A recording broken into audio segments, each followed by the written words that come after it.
하나님 말씀 요한복음 1장 2절.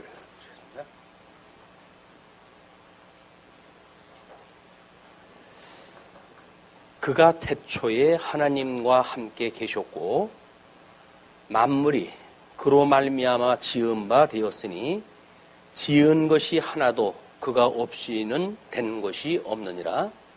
그 안에 생명이 있었으니 이 생명은 사람들의 빛이라. 빛이 어두움에 비치되 어두움이 깨닫지 못하더라. 오늘도 지난 시간에 이어가지고 거의 서론 부분에 해당되어지는 말씀을 상고하게 되었습니다. 먼저 우리 주보의 요한복음 개간에 대해서 소개를 해드렸어요. 우리 사도 요한이 지금 주전 우리 주후 우리 예수 그리스도가 오시고 이제 주 70년 성전이 완전히 회파가 되어지고 그리고 이제 근 한 90년 정도 됐다고 그렇게 이야기를 했어요. 95년경에 지금 계시록이 기록이 되어졌는데 보통은 계시록 기록되어지기 전이라고 이렇게 이야기가 되어지고 있습니다. 거기서 도미티안 황제, 로마 제국의 도미티안이라고 하는 황제가 아주 악정을 베풀 그런 그 때라고 이렇게 이야기를 했어요.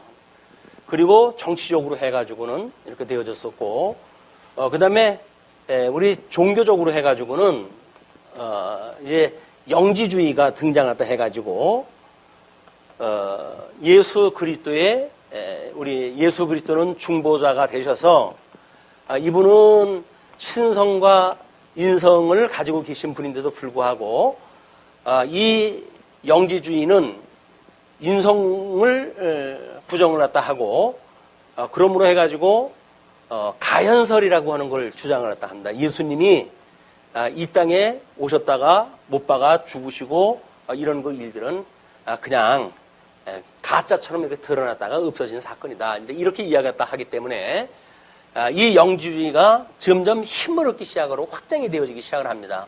왜냐하면 우리 예수님께서 이제 곧 오마 내가 다시 재림했다 한다. 사도행전에 보게 되면 성령이 임하시면 너희들이 권능을 얻고 그리고 땅 끝까지 이르러서 나의 증인이 될 것이다. 그리고 내가 다시 온다. 이렇게 한 세 가지 약속이 사도행전에 나와 있는 마지막 그 약속이에요. 그런데 이 재림에 대해서는 복음서를 기록하게 했을 때도 내가 곧 온다. 곧 온다. 이렇게 이야기해요. 이 재림에 대해서 곧이라고 하는 그런 시제를 써가지고 이때 엄청난 이 어떤 고난을 당하고 있는 정치적으로 종교적으로 또는 뭐 문화적으로 이런 박해를 당하고 있는 교회의 입장에서는 이 곧 오신다고 했던 주님이 지금쯤은 오셔야 되지 않는가. 우리가 이렇게 지금 믿는다고 하는 이유 때문에 고생을 하고 고민을 갖다 하고 박해를 당하고 있고 어려움에 처해져 있는데 다시 오신다고 하는 주님은 아무런 기적도 없고 점점 이 잘못되어져 있는 이런 그 자들은 점점 그 기세가 등등하고 이렇게 되어지니 이 사람들의 이 박해를 받고 있는 사람들의 신앙이 날로 의기소침해질 수밖에 없는 거 아닙니까? 그때 이제 우리 이 요한이 우리 예수님은 이 신성과 인성을 가지고 계신 분이기 때문에 이 말씀이었던 이분은 태초로부터 계셨던 분이다. 그리고 하나님과 함께 하셨다라고 하는 걸 지금 이야기를 하는 거예요. 이렇게 박해를 받고 있지만 지금 저 영원하신 하나님은 하나님 보좌 우편에서 여전히 너희들을 보고 계시고 그리고 주님의 몸된 교회가 결코 무너지지 아니할 것이야 라고 하도록 우리 주님이 약속을 다 하셨는데 그 약속을 지키고 계신 거다. 이런 그 사항을 지금 소개를 또 하기 위해 가지고 우리 지난 시간에 1장 1절에서 세 가지에 대한 삼위일체에 대한 이야기, 기독론에 대한 이야기, 그 다음에 말씀에 대한 이야기, 막 이런 걸로 서론을 이제 시작을 했어요. 그러면 과연 이 말씀이란 무엇인가에 대한 오늘 이제 구체적으로 2절에서 소개되어진 내용이 그거거든요. 그가라고 하는 이야기는 말씀이에요. 말씀이 태초에 하나님과 함께 계셨다라고 이야기를 하니까 지금 태초에 이 하나님과 함께 계셨던 그 말씀, 이 말씀에 지금 하나님과 함께 계셨다는 이야기예요. 그러면 뭐 하나님은 그런 대로 우리가 알겠는데 과연 이 말씀이란 무엇인가라고 하는 것이 지난 시간에 이어가지고 오늘은 성경적인 또 구체적인 그 내용을 통해서 확인이 돼야 될 거예요. 말씀의 내용은 그렇습니다. 하나님이 이제 만사를 언약대로 이루시는 분이기 때문에 우리 예수님 오시기 전에 구약 성경을 통해 가지고 언약을 하셨는데 이 신약 성경에 와가지고 이 신약 성경을 통해 가지고 예수님이 그래서 이 언약대로 오셨다는 이야기가 성경의 전체적인 내용이거든요. 그러니까 이 말씀이라고 하는 거는 곧 뭐냐면 언약, 이 언약은 언약의 내용이 메시아예요. 기름 부음 받은 자 메시아를 언약을 하시고 언약대로 이 그리스도도 기름 부음 받은 자예요. 이것이 우리 히브리어라고 한다면 요거는 헬라어로 해가지고 기름 부음 받은 자라고 하는 뜻이니까 똑같이 해요. 성취에 대한 내용도 이것이 그리스도라는 이야기예요. 기름 부음 받은 자가 성취되어진 그분이 그리스도다라고 하는 내용이니까 성경의 전체 내용은 예수 그리스도에 대한 이야기예요. 예수 그리스도에 대한 언약의 이야기, 예수 그리스도에 대한 성취의 이야기. 말씀이란 무엇인가? 태초에 있었던 그 말씀은 곧 예수 그리스도를 이야기하는 거겠죠. 그러니까 이 예수 그리스도에 대하여 지금 2절에서는 함께 있었다고 하는 지금 이 말씀에 대한 전체 개요, 성경의 큰 그 구조를 이야기하다 했다고 한다면 3절에 만물이 그로 말미암아 지은 바 되었다. 이 말씀이 곧 만물을 창조하셨다는 이야기예요. 지난 시간에 우리는 창조에 대한 이야기를 하나님의 그런 그 계획과 그 계획이 어떻게 드러냈는가라고 하는 걸 가지고 하나님의 뜻이 지금 내재되어져 있던 생각, 하나님이 가지고 계시던 계획, 그 계획이 어떻게 바깥으로 드러났는가라는 걸 우리 외향이라고 그랬어요. 그래서 내재와 외향이라고 하는 걸 가지고 하나님의 뜻에 대한 걸 설명하다 했잖아요. 그러니까 하나님은 이제 인격을 가지고 계신 분이 신격을 가지고 계셨던 이성적 존재이기 때문에 아무 생각이 없으신 분이 아니죠. 그 생각이 가지고 계신데 그걸 우리가 뜻이라고 이야기를 했고 이걸 작정 또는 부분적으로 해야 하는 예정, 이것을 우리 하나님의 이 선하신 계획, 기뻐하시고 온전하시고 선하신 뜻, 이런 여러 가지로 지금 성경에서 이제 이야기하고 있거든요. 이런 그 뜻이 말씀이 태초에 있었다 그러니까 이것은 결국은 말씀이란 말이에요. 이게 말씀. 이 말씀이 외향으로 드러났을 때 하나님이 언약대로 이루시는, 이걸 구체적으로 뭔가 시작을 하겠죠. 이것이 제일 먼저 하나님의 하신 일을 갖다 보니까 창조 사역이라고 이렇게 이야기를 했죠. 그 창조는 일단은 천상계의 창조, 그 다음에 두 번째 천하계의 창조, 이것이 하나님의 하시는 일 중 창조에 대한 부분이에요. 그러니까 천상계에 대한 것이 첫째 날서부터 셋째 날까지 하나님이 지으신 거예요. 자, 이 천상계에 빛과 어두움의 역사나 물을 나누는 그런 그 역사나 또는 물과 묻을 나누고 그 묻에다가 생명나무가 나게 하시는 그런 사건이나 이것이 천상계에 있는 생명의 일을 이야기하신 거예요. 생명의 근원이 뭔가라고 하는 그 이야기는 생명의 근원이신 하나님께서 말씀으로 이렇게 외양했을 때 드러나는 모든 것들이 하나님의 생명에 의해 작동되어지는 것들이에요. 하나님의 기운에 의해서 이게 작동되어지는 거기 때문에, 그리고 이 넷째 날서부터 여섯째 날까지가 하나님의 이 천하계에 대한 창조에 대한 이야기를 했는데, 이 여섯째 날 마지막 부분에 이야기 되어진 것이 뭐냐면, 우리 첫째 아담, 우리 첫째 사람인 아담, 이 아담에게 하나님께서 양대 언약을 주신 거예요. 양대 언약을, 이 첫째 아담을 지으신 거예요. 창조하다 하셨어요. 그 창조하셨을 때의 모습을 보니까 우리들의, 여기서 함께 계셨으니까, 이게 함께 계셨던 이걸 우리를 삼위일체라고 우리가 이렇게 이야기를 했잖아요. 삼위일체다. 그러니까 삼위일체 하나님이 그 형상을 따라서 삼위일체의 하나님, 이 하나님의 형상을 따라서 사람을 지으셨다.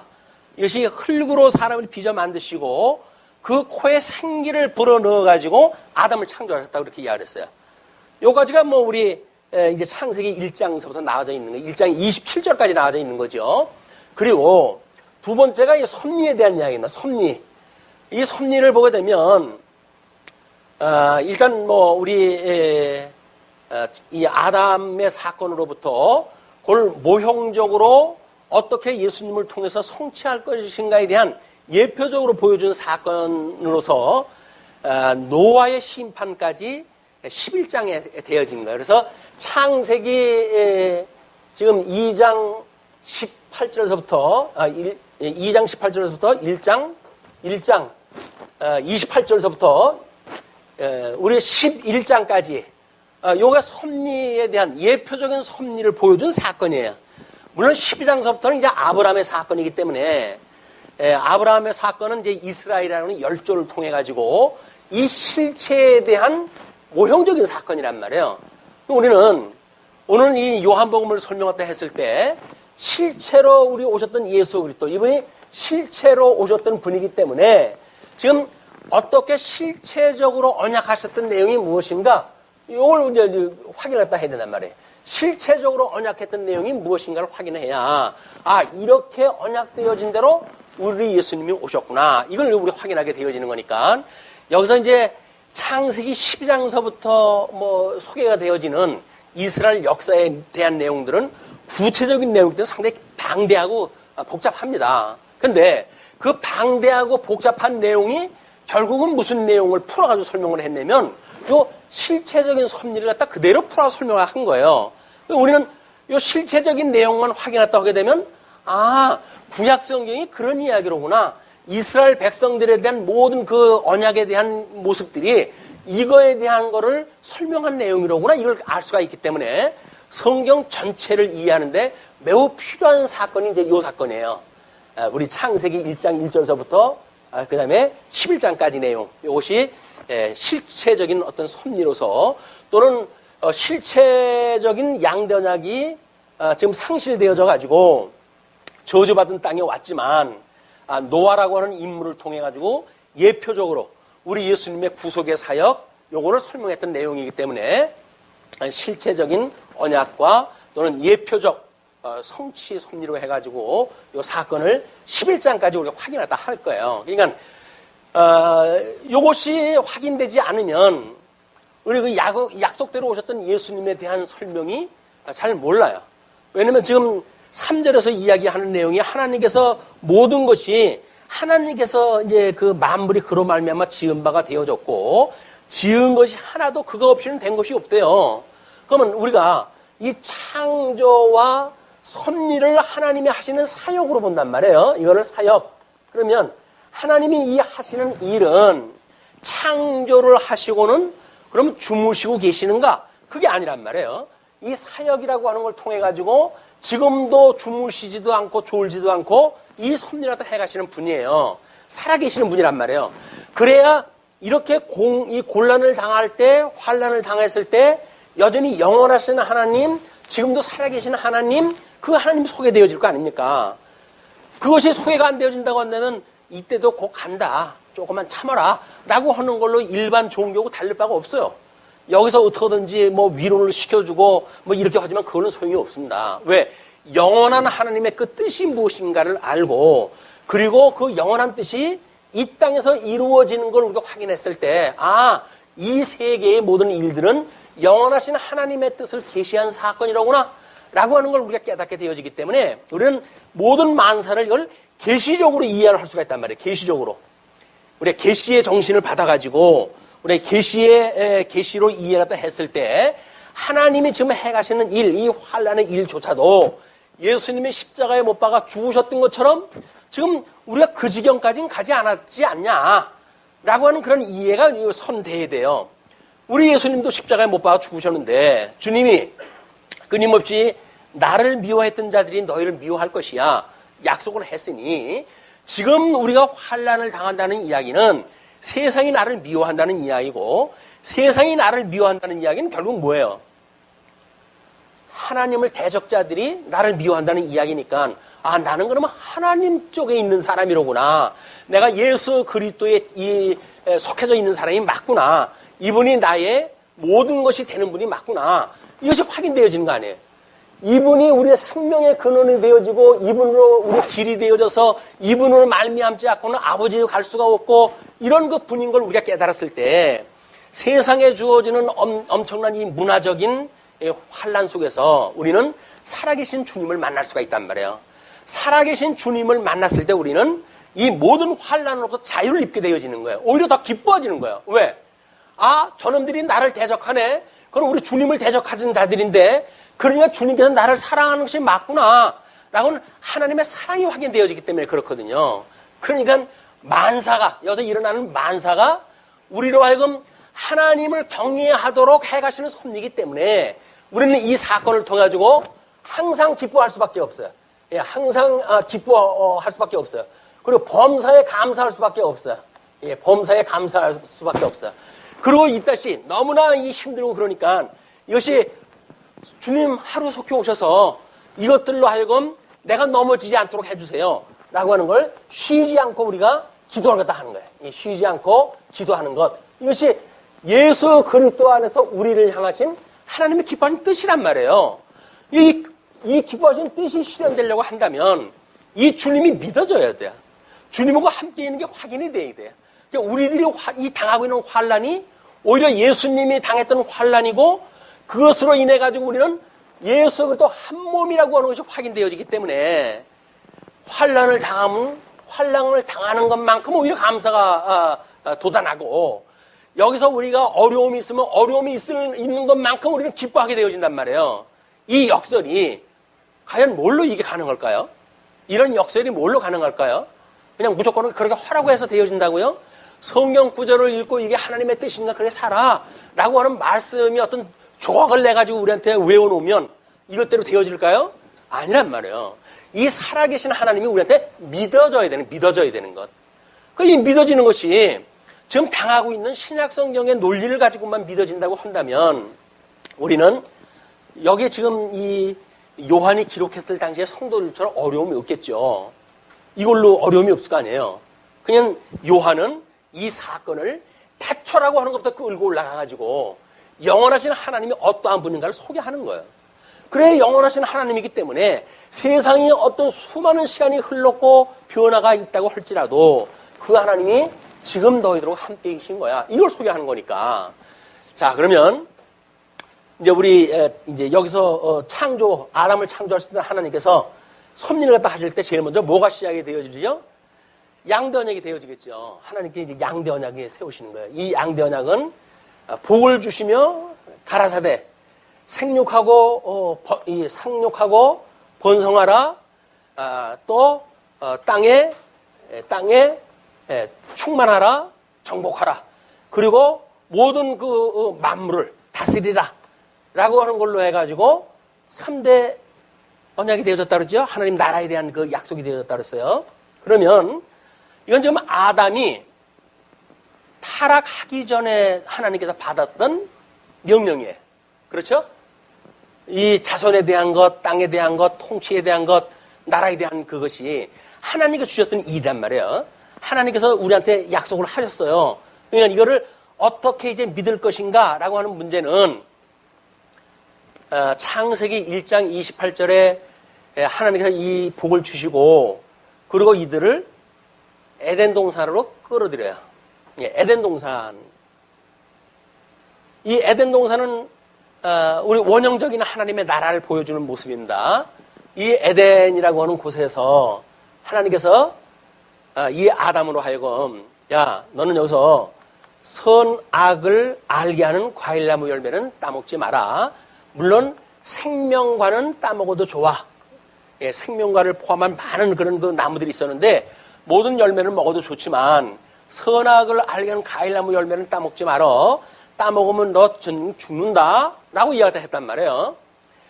그런데 이 아담과 하와가 선악을 알게 하는 과일나무 열매를 따먹고 타락이 되어졌잖아요. 이걸 상실하게 되어진 거란 말이에요. 이 양대 언약이 곧 상실되어졌다. 그런데 이 상실되어진 양대 언약에 대한 이해가 이제 이 선악을 따먹지 말라라고 하는 행위 언약과 이걸 우리가 행위 언약이라고 이렇게 이야기를 했어요. 그 다음에 은혜 언약을 주시는데 이 은혜 언약이 뭐냐면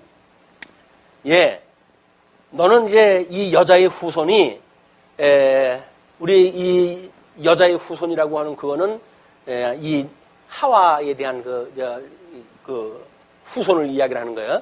여자의 후손이 뱀의 후손의 머리를 칠 것이고, 머리를 칠 것이고, 뱀의 후손은 여자의 후손의 발뒤꿈치를 묻을 것이다. 라고 예언을 갖다 하셔요. 그것이 바로 뭐냐면 십자가의 이 복음을 원형적으로 소개한 거예요. 그래서 이걸 원복음, 원시복음 뭐 이런 표현을 다 합니다. 3장 15절, 창세기 3장 15절에 이제 여자의 후손은 남자의 후손은 이 남자의 후손의 그 여자의 후손은 뱀의 그 후손 머리를 칠 것이고 뱀의 후손은 여자의 후손의 발뒤꿈치를 물을 거야 라고 하는 것이 십자가의 이야기란 말이에요. 십자가의 이야기. 자, 이걸 주었어요. 근데 선악과를 따먹고 나타나는 현상이 뭐냐면 아담과 하와가 벌거벗고 여기서 살았거든요. 근데 베란간 부끄러움을 느껴요. 선악을 알게 하는 과일나무 열매를 따먹으면 부끄러움을 느껴요. 이 부끄러움이 뭐냐면 수치예요, 수치. 자, 이 수치를 느낄 때 이들의 대책이 등장을 합니다. 그 대책이 처음에 노아와 아담과 하와가 스스로 만든 대책이에요. 그게 무화과 치마예요. 무화과 치마. 무화과 잎으로 해가지고 치마를 만들어가지고 이 부끄러움을 가린 거예요. 이것이. 그때는 하나님께서 이제 아담아 너 이걸로 해가지고는 안 돼. 그래가지고는 가죽옷을 해 입혀가지고 이 은혜로 하나님이 주셨던 이 은혜를 입게 하셔요. 자, 여기서 우리는 두 가지 개념을 이제 필요합니다. 왜냐하면 양대 언약을 주셨어요. 양대 언약은 타락하기 전에 주셨던 게 근본 언약이에요. 그 근본 언약인데 지금 선악을 알게 하는 과일나무 열매를 따먹고 이 부끄러움을 느끼면서 부끄러움을 가리는 방법이 무화과 나무 잎으로 치마를 만들어 입는 그것이 저주를 받은 사람들이 요거를 자기네들이 스스로 지킨다고 생각하는 개념이에요. 그런데 하나님은 그걸로 안 돼. 이것은 가죽옷을 해 입혀가지고 이거는 예수 그리스도의 중보.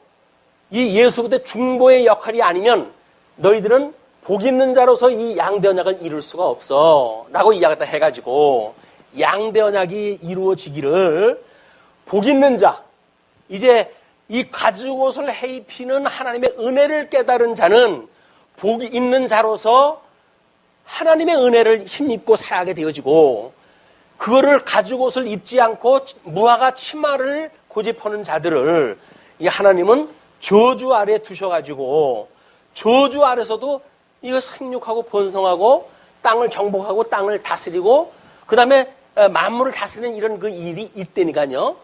이걸 우리가 세속의 나라도 이것이 있단 말이에요. 세속의 나라에서 나라가 이루어지는 것이나 복 있는 하나님의 백성들이 하나님 나라에서 이루는 것이나 요 요소는 똑같아요. 3대 요소, 이 국가에 대한 요소이기 때문에 똑같아요. 다만 복이 있느냐 저주에 있느냐에 따라서 이제 저주받은 사람들은 이거를 기능적으로 이해를 하고 인간 스스로가 해갈 수 있다고 믿어지고 그 다음에 복 있는 사람은 이거를 하나님께서 은혜로 우리한테 주시는 것이야. 그리고 우리 주님께서 만들어 주실 하나님의 나라야. 라고 하는 걸 계시적으로 이해하는 사람들이 양대 언약이 그대로 성취되는 사건이에요. 그래서 양대 언약이 상실되어졌기 때문에 행위 언약으로 상실되어졌던 이것은 복 있는 자들만 나중에 예수 그리스도를 통해 가지고 구원에 이르게 되어지는 거야. 예, 예수 그를 통해 가지고 구원에 이르게 되어지는 거예요, 이게. 그러니까 양대 언약이 복과 나라라고 하는 그런 그 두 가지 요소인데, 상실되어졌을 적에는 복과 저주가 이미 다 이제 상실이 되어졌죠. 이 빛에 있었던 하나님은 이 빛과 어두움의 세계로 나누셨잖아요. 이 빛의 세계를 우리가 생명의 세계라고 이렇게 이야기를 했고, 어둠의 세계를 사망이 주관하는 세계라고 이렇게 성경은 이야기를 하고 있거든요. 그러니까 복 있는 사람들은 마땅히 빛의 세계, 생명을 누리며 살게 되어지는 나라를 누리게 되어지고, 이걸 믿지 않는 사람들, 이 사람들은 이 저주에 놓여져 있어가지고 어두움의 세상, 사망의 권세 아래 그들이 살아갈 수밖에 없는 거예요. 자, 이만하면 양대 언약에 대한 의미를 이제 뭔가 확실하게 아시겠죠. 뭐 그동안 수없이 반복되어져 왔지만 그냥 양대 언약 상실과 그다음에 행위 언약으로 해서 상실과 그다음에 그거에 대한 은혜 언약으로 회복이라고는 단순한 논리만 설명을 했기 때문에 이렇게 아담이 에덴 동산에 쫓겨나기 전까지에 있었던 구체적인 설명이 없어가지고 막 구체적으로 알 수가 없었을 거예요. 그러니까 하나님께 주셨던 이 언약은 하나님께 주셨던 명령 아닙니까? 이걸 기능적으로 이해하는 자들은 지금도 이거를 자기네들이 마땅히 지켜야 된다고 생각을 하는 거예요. 그러니까 이것이 윤리란 말이에요. 이 세상 윤리, 세속 윤리라고 하는 거는 자손을 번창하다 해가는데 모든 그런 하나님께 기뻐하시는 뜻을 자기네들 나름대로 만들어가지고 이거를 이루어간다고 생각을 하는 거예요.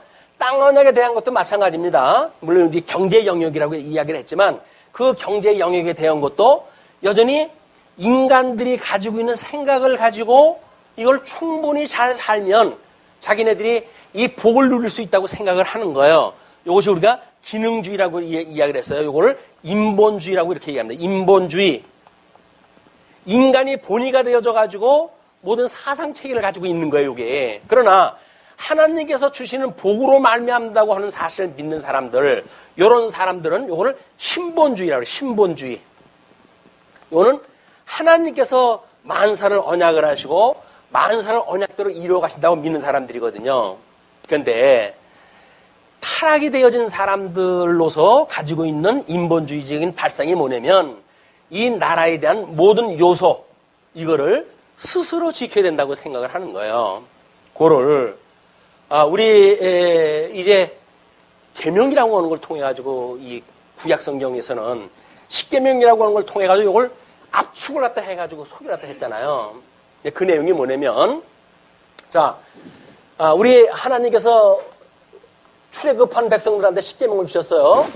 이걸 주시면서 나는 열조와의 언약을 기억하고 애굽에서 종로로 타고 있는 너희를 불러낸 여호와인 줄 기억하게 하기 위해서 이걸 주는 거야 라고 십계명을 주셨어요. 근데 그 십계명은 지금 대신계명과 대인계명으로 나뉜다고 그렇게 이야기를 했죠. 그래서 1계명서부터 4계명까지를 대신계명, 5계명서부터 10계명까지를 대인계명으로 이렇게 나눠놨어요. 자, 그러면 대신계명에 이제 하나님께서 나만 오로지 하나님이라고 이렇게 이야기해요. 성부 하나님께서 나는 오로지 유일하신 하나님이다. 이렇게 이야기했다 해요. 그렇기 때문에 너희들은 나 외에 다른 형상을 만들면 안 돼. 라고 해가지고 우상을 경계를 갖다 내리시죠. 세 번째, 하나님께서는 성령 하나님의 이야기야. 나의 이름을 망령되이 일컬으면 안 돼. 그 이야기는 뭐예요? 나의 이름을 망령되이 일컬는다는 이야기가 기능적으로 이해하고 인간 스스로 뭘 해갈 수 있다고 믿어지는 거예요. 하나님이 언약대로 만사를 이루어간다고 믿지는 않고 복 있는 자처럼 그렇게 믿지는 않고 저주 아래에 놓여져 있는 사람들은 자기네들이 스스로 뭔가 개발을 갖다 해가지고 알 수가 있다는 거야. 그냥 예수님을 믿으면서 우리 주님의 몸된 교회에 잘못되어져 있는 우리 신비주의의 영향은 뭡니까? 이게 바로 성령 하나님의 이름을, 우리 삼일체 하나님의 이름을 망령되이 잃게 만드는 거예요. 인간들이 뭔가 연출을 갖다 해가지고 거기서 뭔가 좀 힘바람이 나고 사람들이 흥분하고 그걸 통해가지고 뭔가 역사가 일어나는 것처럼 연출하다 하잖아요. 거기에 좀 뭐 하나님의 이름을 망령되이 이기는 일이래요. 성령 하나님은 진리의 영으로서 하나님이 어떠한 분인가를 우리가 잘 깨닫게 해서 인격적으로 그 하나님을 경외하도록 하시는 것이 성령의 사역이지, 미친 그런 그 짓거리를 갖다 하거나 뭐 귀신 신하다 까먹는 소리 갖다 하는 게 아니란 말이에요. 그런데 이런 근본적인 원리를 모르니까 부분적인 교회 생활에 빠져가지고 그런 영향권에 있는 교회에 들어가게 되면 그 교회에서 가르치는 거 가지고 우리가 배울 거 아닙니까? 그 문화가 우리 문화가 되어지는 거예요. 우리가 어떠한 정보를 가지고 있는가는 곧 그것에 따라서 우리의 세계관이 만들어져요. 신앙관이 만들어져요. 그리고 우리의 가치관이 만들어지는 거예요. 그런데 성경이 말하는 하나님이 어떠한 분인가를 제대로 깨닫게 되어지게 되면 우리는 그런 식의 잘못되어져 있는 어떤 현상이나 행위나 이런 것들을 작동시켜가지고 신앙생활을 해가는 쪽으로 가게 하지는 않는단 말이에요. 자, 네 번째는 안식일을 거룩히 지키라 그러죠. 우리 하나님께서 천지를 만드시고 아담을 만드시고 여섯째 날 이 아담을 만드시고 일회째 7일 날 하나님께서 안식을 하셨어요. 그 안식을 하나님은 하게 하시고 그 뒤에 이거를 갖다 이제 이 섭리 약속을 갖다 해 나가시는데, 양대 언약을 만약에 에덴 동산에서 이들이 다 누리고 살아갈 수 있다고 한다면 그게 안식에 거하는 거겠죠. 복 있는 하나님과 동행을 하니까 안식을 누리는 거란 말이에요. 그런데 이거를 상실을 했다. 양대 언약을 상실해가지고 에덴 동산 내쫓겼잖아요. 그것이 이미 안식에 거할 수 있는 상태에서 우리가 쫓겨난 상태란 말이에요. 안식을 거하지 못하는 상태예요. 끊임없이 세상에서 인간적으로 너희들은 이래야 돼, 저렇게 살아, 그렇지 않으면 죽어, 이런 공갈과 협박 속에서 우리 살아가는 것이 잘못되어져 있는 신학 체계를 가지고 살아가는 사람들이니까요. 그런데 하나님의 뜻을 바로 깨닫게 되어지게 되면 우리는 주님께서 우리에게 이 은혜 언약을 주어가지고 가지고서 해 입혔잖아. 우리 예수 그리스도 십자가의 그런 그 중보의 사역을 통해 가지고 우리를 구원하시는 분이 바로 하나님이셔 라고 그 하나님을 믿게 되어지는 상태, 이게 복 있는 자로서 복 있는 예수 그리스도를 믿음으로 해가지고 복 있는 자와 연합되어지는 거예요. 그게 예수님과 함께 살기 때문에 안식에 거하는 상태, 이게 복에 대한 회복이에요. 복에 대한 회복. 안식에 거한다는 이야기는 뭡니까? 복 있는 하나님과 지금 한 몸을 이루고 살아가게 되어지는 거니까 이게 안식을 우리가 누리는 상태란 말이에요. 평강을 누리고 세상에 엄청난 지금 환란이 일어나고 있음에도 불구하고 우리 하나님께서는 우리 주 예수 그리스도로 말미암아 우리가 이 안식에 거하게 하신 분이야 라고 하는 것이 우리 주 예수 그리스도로조차 우리가 이 평강을 누리게 되어지는 상태란 말이에요. 심리적 상태. 예수 그리스도로 말미암아서 누리게 되어지는 심리적 평강의 상태. 그러니까 은혜를 입은 자들, 이 삼위일체 하나님의 은혜를 입은 자들은 예수 그리스도 안에서 심령의 평강을 누리고 사는 상태가 되어지는 거예요. 이게 은혜와 평강이라고 얘기했어요. 은혜와 평강. 하나님의 은혜를 따라가지고 누리는 심리적 이런 그 상태를 평강의 상태다. 이게 안식을 누리는 상태란 말이에요. 그러면 안식일을 거룩히 지키라라고 하는 그 이야기는 뭐예요? 계시적으로 이야기를 하게 되면 하나님이 우리를 안식일을 지키게끔 우리 주 예수 그들을 보내주셔가지고 온전히 우리가 안식을 지키게 하시겠구나 라고 믿는 것이 예수를 믿는 사람들의 안식의 개념이에요. 근데 예수를 믿지 않은 사람은 자기가 스스로 주일날 매매 행위를 금하고 뭔가 거룩한 행위를 만들어내가지고 그 일을 행해야 그게 안식일을 지킨다고 우리가 오해를 하고 있는 거란 말이에요. 거의 인본주의적인 안식을 지키는 방식이에요. 마음도 없고 기쁨도 없고 다만 그렇게 허래라고 해가지고 하는 이것이 우리 교조주의, 율법주의자들이 가지고 있는 안식의 개념이란 말이에요. 이게 하나님의 은혜를 잃어버리고 사는 사람, 양대 언약이 상실되어져 가지고 복이 상실되어진 사람들이 누리고 있는 안식에 대한 개념이에요. 이런 안식일이 이 은혜와 평강이 아니라 인간의 공로, 그리고 평로가 아니라 끊임없이 어떤 그 공포, 불안, 이런 가운데 이걸 지켜야 돼요. 자기 공로가 부족하기 때문에 이걸 못 누리는 건 아닐까? 내가 공로가 부족해가지고 안식에 참여하지 못하는 건 아닐까? 라고 하는 끊임없는 고민을 갖게 되어지는데, 왜 그러냐면 중보자인 예수를 믿지 않기 때문에 그런단 말이에요.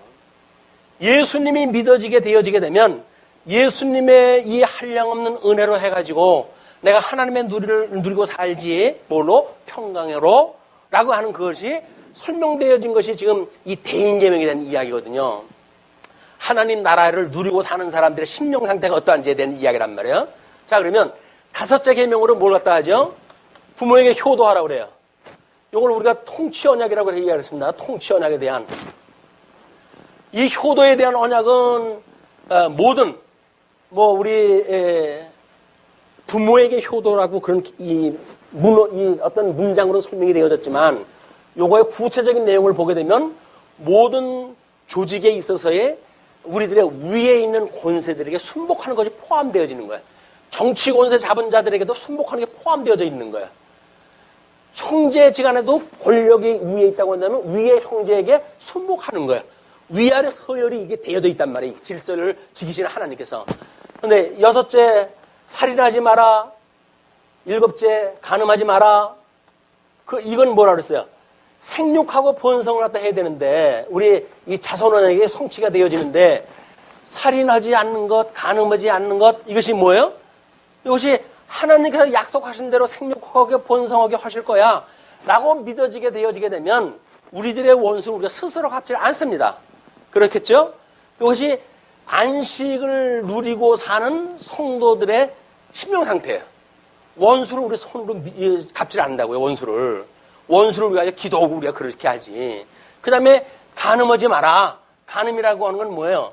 물론 여기서는 자손 언약에 대한 간음이기 때문에 신령한 문제로 해가지고는 우리 주 예수 그리스도 이외에 다른 신을 믿고 살아감으로 해가지고 뭔가 하나님 나라의 생활을 한다고 믿는 자들의 행위예요. 우상을 믿는 행위, 탐욕을 가지고 믿는 행위, 이게 다 여기 포함되어지는 거죠. 우리 우상 숭배라고 하는 거는 이제 탐심이라고 신약성에서 이야기를 하고 있으니까, 탐심은 뭐예요? 결국은 예수 그리스도로 말미암아서 만족을 못 느낀다 그 이야기예요. 예수 그리스도, 우리 신랑 대신 그분 한 분을 만족을 못 느껴요. 그리고 온통 이리 기웃 저리 기웃해가지고 다른 데서 뭔가 만족을 누리려고 하니까 그것이 곧 우상 숭배란 말이에요. 우리는 신앙생활 자체가 하나님의 우리한테 주셨던 언약의 내용이 무엇인지를 모르기 때문에 나타나는 전부 병폐적인 문제들입니다. 우리가 특별히 잘못되어지고 그래서 그런 게 아니에요. 하나님의 어떠한 분인지를 깨닫고 하나님이 역사 섭리해 가시는 것이 어떤 내용인지를 우리가 파악을 하고 그분이 말씀으로서 존재하시는 그분을 우리가 보게 되면 그 말씀이 이러한 내용으로 세부적으로 우리한테 알려줬으니까 심령의 안식을 누릴 수밖에 없어요. 이분께서 다 해가신다는, 언약대로 다 이루어가신다는 이야기예요. 자, 8번 상이 뭐예요? 이래가지고 이제 도둑질하지 말아요. 도둑질하지 마라. 그 다음에 위증하지 마라. 그리고 이웃을 탐하지 마라. 라고 하는 것이 우리 땅 언약에 대한 내용이라고 그렇게 이야기를 했어요. 그래서 이 자손, 이걸 사회적인 영역, 경제적인 영역, 정치적인 영역 해가지고 하나님 나라의 모든 요소가 이걸로 해가지고 하나님이 기뻐하신 뜻이 설명이 되어진 거예요. 그를 우수마발 걸 복잡하게 다 설명할 수가 없잖아요. 그냥 십계명이라고 하는 걸로 해가지고 요약 설명을 다 해준 거예요. 하나님께서. 자, 이것이 너희들이 내가 약속한 땅에 들어가게 되면 애굽에서 너희들이 열조의 언약을 기억을 하고 너희를 불러낸 여호와인 줄 알고 그를 경외하는 삶을 하나님 나라를 통해서 그렇게 하면서 살아 라고 주신 내용이라니까요. 자, 근데 우리는 이걸 십계명을 하나님께서 우리 예수 그리스도가 온전케 하고 우리 예수님이 이루어준다고 믿죠. 자, 우린 믿어요. 그걸 예수 믿는 거라 그랬어요. 예수 믿는 사람들은 모든 율법의 계명과 율례와 규례와 모든 법도들을 신이 온전케 해가지고 다 이루시는 분이에요. 다 이루시는 분. 이분이 다 이루심으로 해가지고 우리는 다만 예수 그리스도를 믿는다고 하는 그 믿음으로 예수 그리스도와 연합해가지고 주님의 나라에 우리가 살아가는 백성들이란 말이에요. 우리가 뭘 해서 누리고 사는 게 아니라니까요. 근데 우리는 뭘 해서 이걸 살아간다고 생각이 되니까 늘 공포, 걱정, 근심 이걸 가득 차 있는 거예요. 예수를 믿는데 왜 근심이 있을까요? 예수님이 안 믿어지는 거예요. 우리를 사망에서 건져내신 분이 안 믿어진다니까요. 그러니까 우리가 그러는 거예요. 돈이 없어서 그런다고요? 아니에요. 몸이 약해서 그런다고? 아닙니다. 권세가 없어서 그런다고요? 아니라니까요. 뭐 때문에 그런다고요? 예수님이 믿어지지 않는다는 거예요. 우리들을 이 모든 사망으로부터 건져내신 주님, 양대 언약이 상실되어져 가지고 저주 아래 놓일 수밖에 없는 우리들을 우리 주 예수 그리스도의 십자가의 중보 사역을 통해 가지고 대속 사역을 통해 가지고 우리를 불러내서 복 있는 자의 반열에 두신 분, 그분을 믿지를 않는단 말이에요, 우리가. 그럼 뭘 믿는다고요? 여전히 우리가 내가 뭘 해가지고 하나님 앞에 충성을 한다고 믿는 거예요. 율법주의자들이 뭘 통해 가지고 한다고요? 이걸 자기네들이 스스로 지켜가지고 하나님 앞에 이 언약의 말씀을 우리가 지키겠습니다라고 이야기를 했단 말이에요. 이거는 믿지 않는 자에게는 지금도 이것이 법으로 유효해요. 왜? 해야 되니까. 안 하면 이걸 하나님께서 너희들 심판하신다고 그랬으니까 해야 될 거 아닙니까? 근데 심판주이신 예수 그리스도를 믿는 사람은 내가 하는 것이 아니라 주님이 하시는 거지 라고 하기 때문에 우리는 은혜를 입고 평강을 누리고 사는 거예요. 율법의 모든 요구로부터 우리는 자유로워지는 거란 말이에요. 율법으로부터 자유로우십니까? 율법으로부터 자유롭다고 해가지고 그럼 이것들이 다 필요 없는 건가요? 이것도 이제 우리의 문제예요. 이걸 율법 폐기론이라고 이렇게 이야기를 해요. 율법 폐기론. 우리 주님께 다 이뤘으니까 율법은 필요가 없어 라고 말하는 사람들은 율법 폐기론자들이에요. 근데 율법 폐기론자라고 하는 사람들은 우리 교회사적인 입장에서 보게 되면 전부 이단 처리가 되어진 사람들입니다. 율법은 폐기가 되어지는 게 아니에요. 오히려 더 예수님께서 뭐라고 그래요? 굳게 한다는 굳게 한다고. 그게 제가 신학교 면접을 보는데 그걸 물어보더라고요.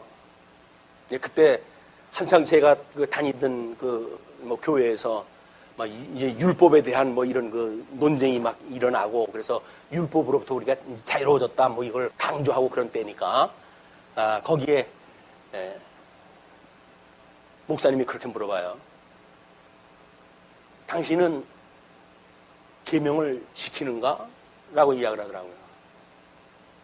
율법이 폐기됐지? 예수님 때문에 율법이 폐기됐지? 라고 해가지고 공격을 갖다 해와요.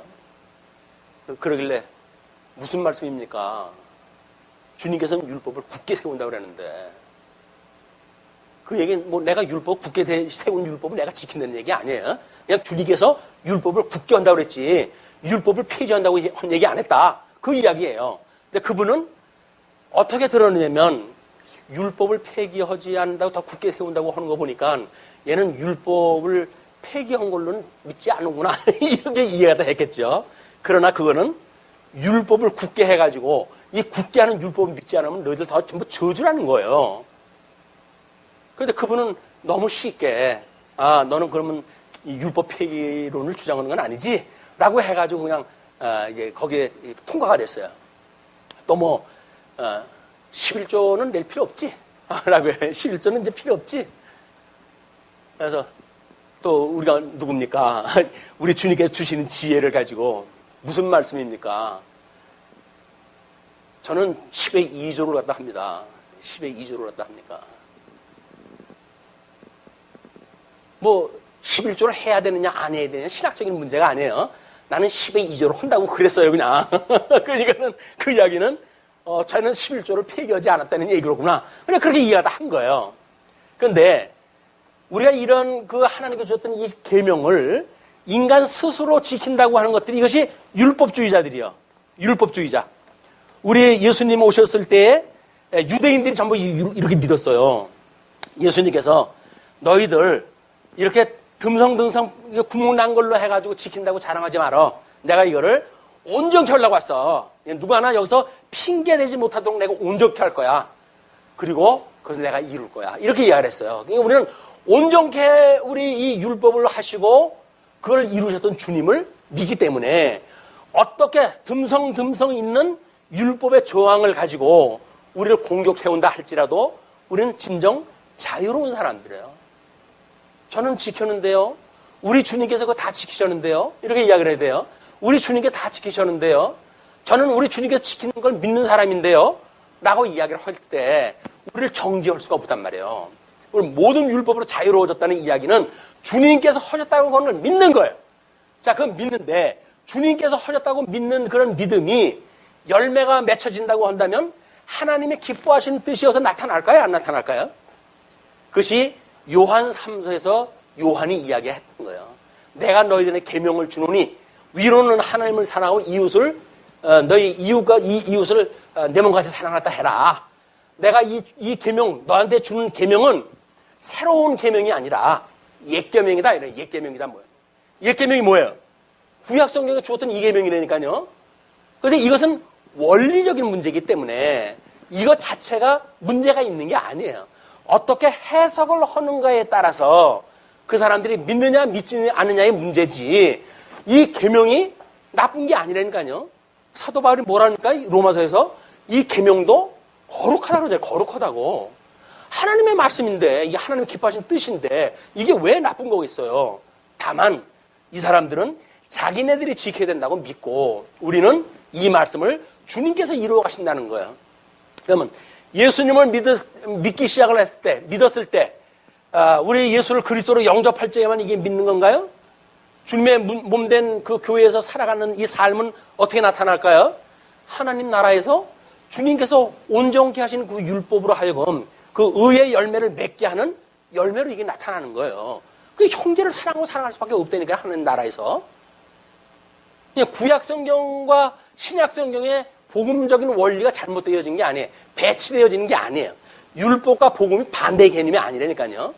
율법주의라고 하는 것이 잘못되어진 거지 율법이라고 하는 거룩한 거예요. 하나님의 선한 뜻인 거예요. 근데 잘못 해석을 하니까 그게 전부 율법주의자들이 돼가지고 복음을 그들이 배척을 갖다 하게 되어지고 예수님을 십자가에 끝내 못 박아 죽이는 데까지 나서게 되어진다.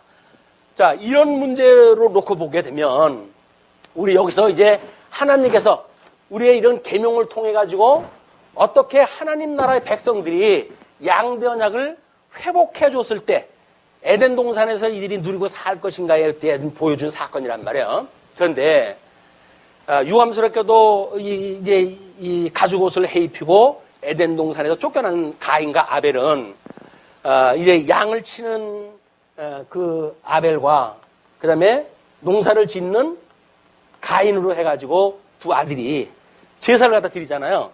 근데 양을 잡아가지고 드리는 그 아벨의 제사를 하나님께서 기뻐 받으시고 농사를 지어가지고 곡물로 드리는 그 가인의 제사를 하나님께서 받지 갖다 않으셔요. 이게 뭐예요?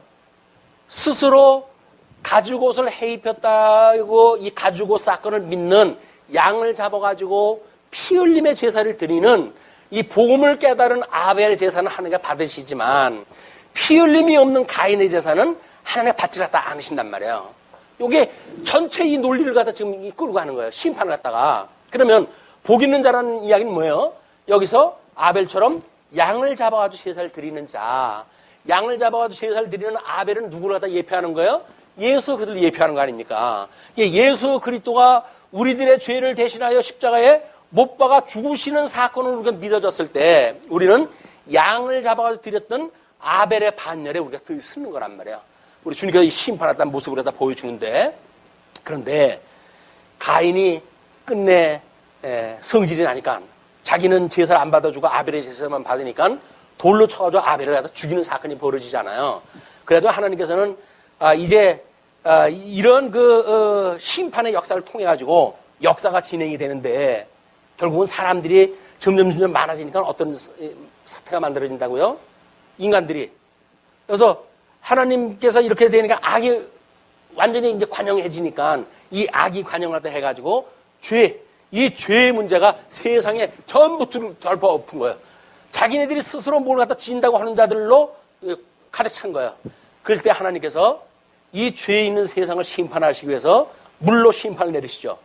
이것이 노아의 홍수인 거예요. 노아의 홍수. 그 노아의 홍수는, 이 노아의 홍수는 예수 그리스도로 받는 불심판에 대한 예표적인 사건입니다. 예수님이 물로 세례를 받고 불로 세례를 받잖아요. 이 물과 불로 세례를 받는 사건은 이스라엘 백성들이 이제 민족적으로 해가지고 요단강을 홍해를 건넜을 때 민족적 물로의 세례를 갖다 받는 거라고 이야기를 했어요. 소돔과 고모라 하나님께서 심판을 갖다 불로 심판한다고 하셨잖아요. 이게 이스라엘 백성들한테 주었던 물심판과 불심판에 대한 모형이란 말이야. 세례 요한이 예수님이 오셨을 때 뭐라 그래요? 나는 물로 세례를 주지만 그는 이제 불로 세례를 갖다 베푼다. 성령으로 세례를 베푸신다. 라고 이야기를 갖다 허물어 해가지고 이게 나중에 그분이 증거한 내용으로 이제 쭉 소개가 되어지니까 오늘은 일단 2절서부터 5절까지의 내용, 태초로부터 계셨던 그 말씀이 도대체 뭐고, 말씀의 내용이 뭐고, 말씀의 내용을 우리가 믿는다고 하는 그 믿음의 내용은 뭐고, 이걸 통해 가지고 빛에 거한 자, 그 다음에 어둠에 거한 자, 이런 대척점에 우리가 있게 되어지는 거예요. 그런데 예수님이 오셨을 때 이 세상 사람들은 빛 대신 예수 그리스도를 알아보지 못했잖아요. 그것이 지금 4절에 소개가 되어진 거예요. 이제 4절에서부터 그 안에 생명이 있었으니 이 말씀, 살아있고 운동력이 있다고 하는 그 이야기는 뭐예요? 말씀이 예수 그리스도고 예수 그리스도를 언약하고 예수 그리스도를 성취했던 사건 속에는 생명이 있는 거예요. 생명이. 그 생명이 있는 역사가, 생명이 있었으니 이 생명은 사람들의 빛이다.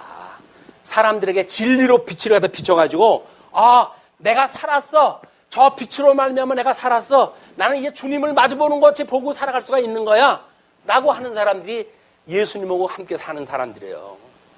주님하고 우리가 마주보고 살아가는데 하나님이 어떠한 분인가를 너무나 분명히 우리가 마주보고 사는데 세상 사람들이 우리한테 너는 뭘 못했기 때문에 망할 것이고 너는 뭐가 없어가지고 망할 것이고 어떤 조건을 가지고 우리를 망한다고 하는 자들 앞에 우리가 흔들릴 까닭이 없잖아요. 왜 흔들릴까요?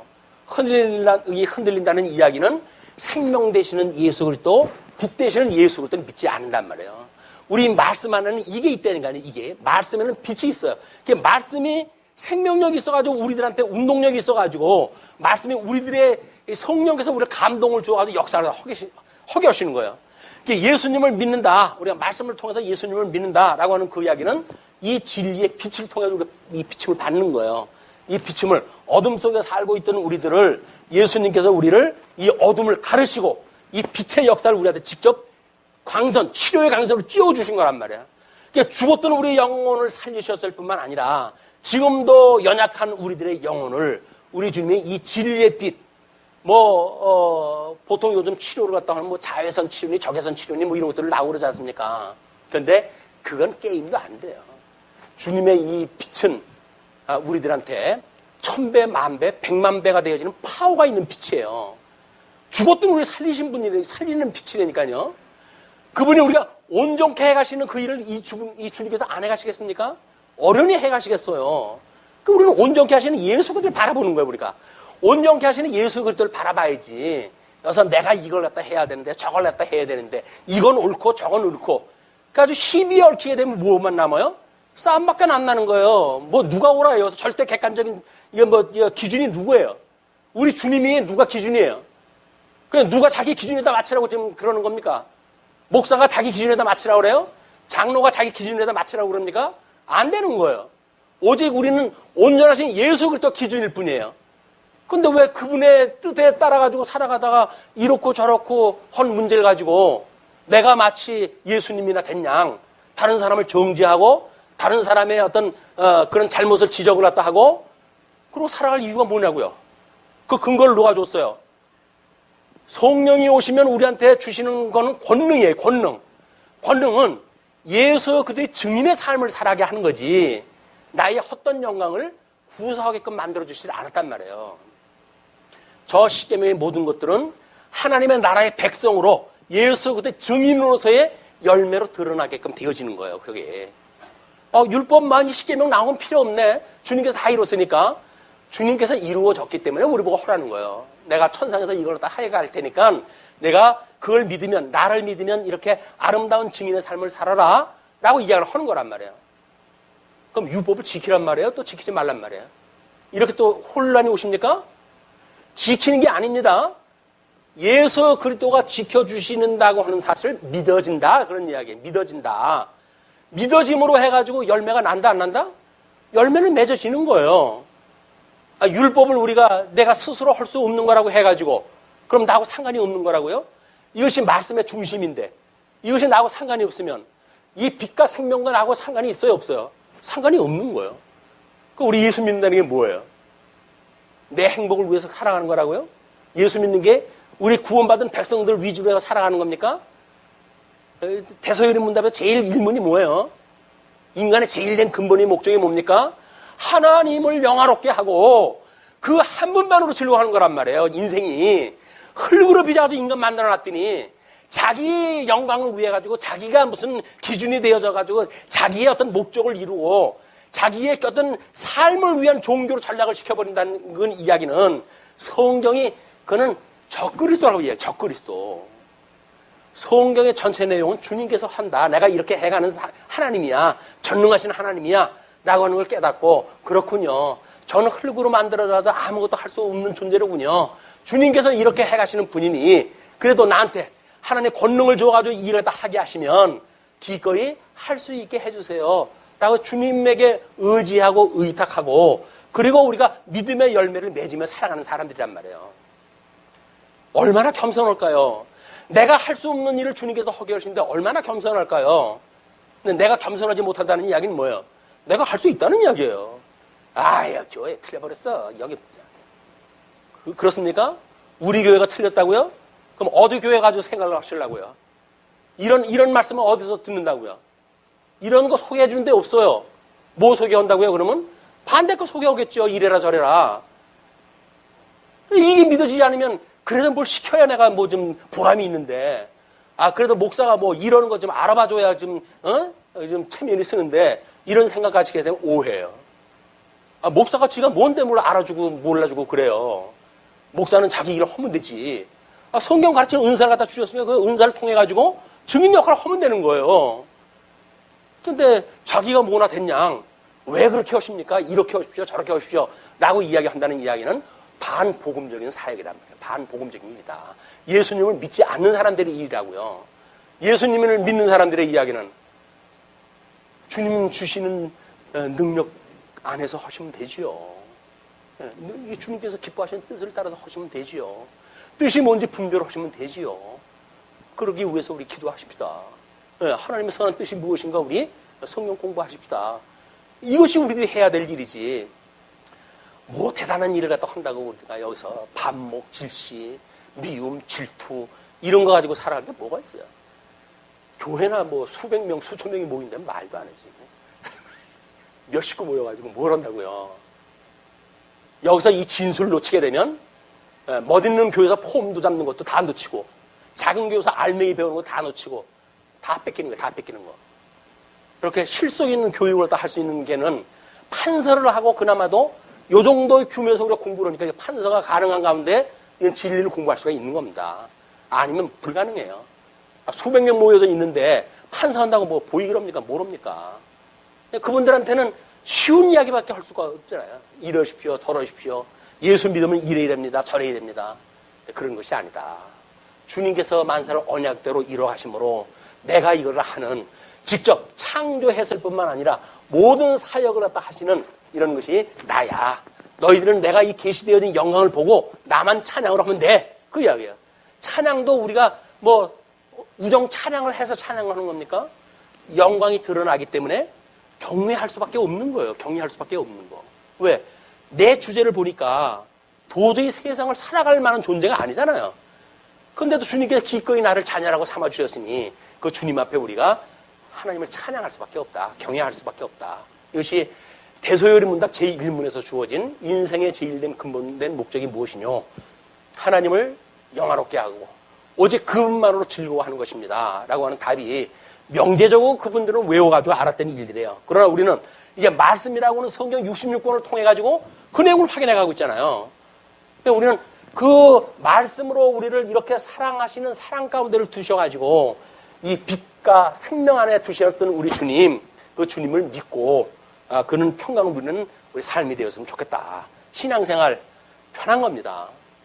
자유로운 겁니다. 그리고 자발적인 겁니다. 그리고 능동적인 겁니다. 아니 또 뭐 능동적인가요? 왜 나와? 하나님께 다 하신다며? 그렇습니까? 오늘 오전에도 아이들한테 그러게 했는데 하나님이 하신다. 이것이 본주어와 본수로에 대한 성경 전체 내용이라고 그랬어요. 근데 여기에 간접적인 내용이 뭐예요? 인간으로 하게 하셔서. 여기 인간을 통해서 뭔가 하게 하셔가지고 하나님이 이 일을 하신다는 거예요. 하나님이 하신다 그러니까 나는 그럼 열중해? 난 내일 하고 있으면 되겠네? 라고 이야기하는데 그렇지 않다. 하나님이 우리를 사랑하는 자는 사랑을 통해서 하게 하셔요. 미워하는 자는 미워함을 통해서 하게 하시죠. 형제의 헐뜯고 그렇게 해가지고 하게 하신다니까요. 사랑하는 자들은 기꺼이 사랑하면서 일을 다 하게 하시죠. 택자와 불택자가 여기 포함되어지는 거예요. 하나님이 하게 하시는 안에. 우리 주님께서 우리를 사랑하셔가지고 여기서 사랑하는 자들과 더불어 사랑하게 하셔서 이 일을 갖다 하게 하시니까 우리 기쁘고 즐거운 마음으로 주님의 몸된 교회를 섬기고 봉사하고 그리고 지치지 아니하고 그리고 결코 이 환난에 우리가 겁먹지 아니하고 맞서가지고 싸울 수 있는 전사로서의 신앙생활이 되었으면 좋겠습니다. 기도하시죠.